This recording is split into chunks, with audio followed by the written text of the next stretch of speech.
they lost all their money finding that out.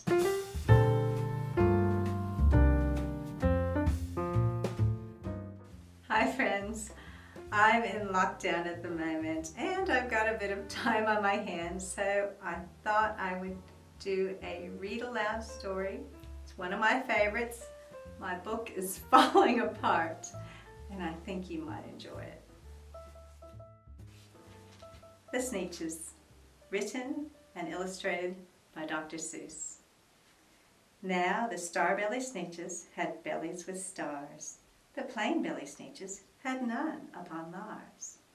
The stars weren't so big, they were really so small. You might think such a thing wouldn't matter at all.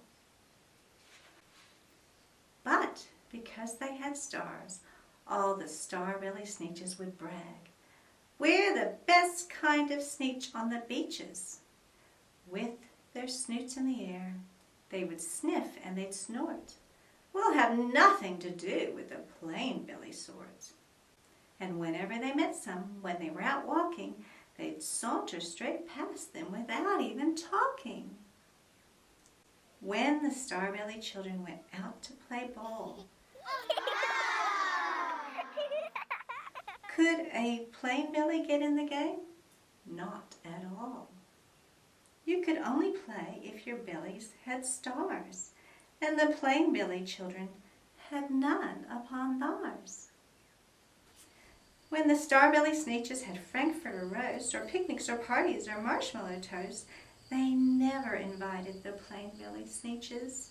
They left them out cold in the dark of the beaches. They kept them away, never let them come near, and that's how they treated them year after year. Then one day, it seems, while the plain-belly Sneetches were moping and doping alone on the beaches, just sitting there wishing their bellies had stars, a stranger zipped up in the strangest of cars. "My friends," he announced in a voice clear and keen, "my name is Sylvester McMonkey McBean, and I've heard of your troubles. I've heard you're unhappy, but I can fix that. I'm the fix-it-up chappie. I've come here to help you. I have what you need. My prices are low and I work at great speed, and my work is 100% guaranteed." Then quickly Sylvester McMonkey McBean put together a very peculiar machine. And he said, "You want stars like a star-belly Sneetch? My friends, you can have them for $3 each. Just pay me your money and hop right aboard."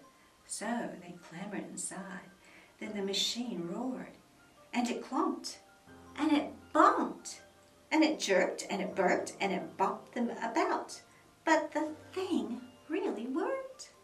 When the plain-belly Sneetches popped out, they had stars. They actually did. They had stars upon theirs. Then they yelled at the ones who had stars at the start. "We're exactly like you. You can't tell us apart. We're all just the same now, you snooty old smarties. And now we can go to your Frankfurter parties." "Good grief," groaned the ones who had stars at the first. "We're still the best Sneetches, and they are the worst. But now, how in the world will we know?"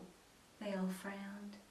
"Of which kind is what, or the other way around?" Then up came McBean with a very sly wink, and he said, "Things are not quite as bad as you think, so you don't know who's who. That's perfectly true.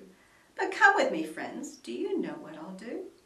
I'll make you again the best Sneetches on the beaches, and all it will cost you is $10 eaches."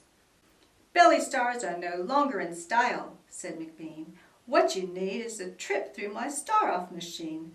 This wondrous contraption will take off your stars, so you won't look like Sneetches who have them on theirs."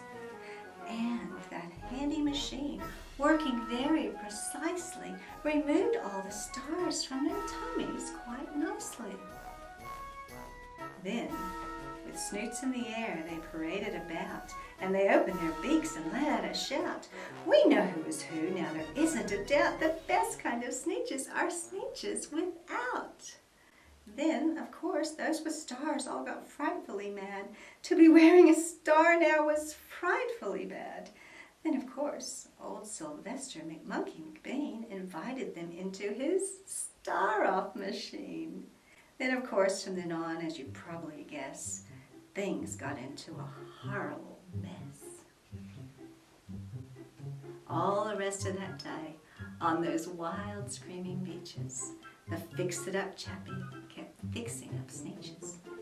Off again, on again, in again, out again. Through the machines they raced round and about again, changing their stars every minute or two. They kept paying money. They kept running through until neither the plane nor the Starbellies knew whether this one was that one or that one was this one, or which one was what one or what one was who.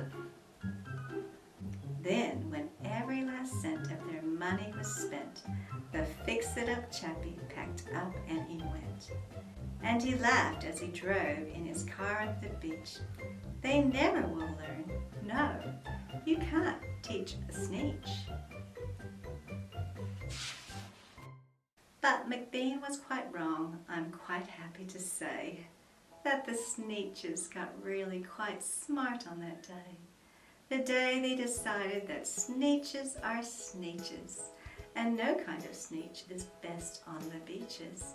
That day all the Sneetches forgot about stars, and whether they had one or not upon theirs. Oh, the Sneetches learned a very valuable lesson.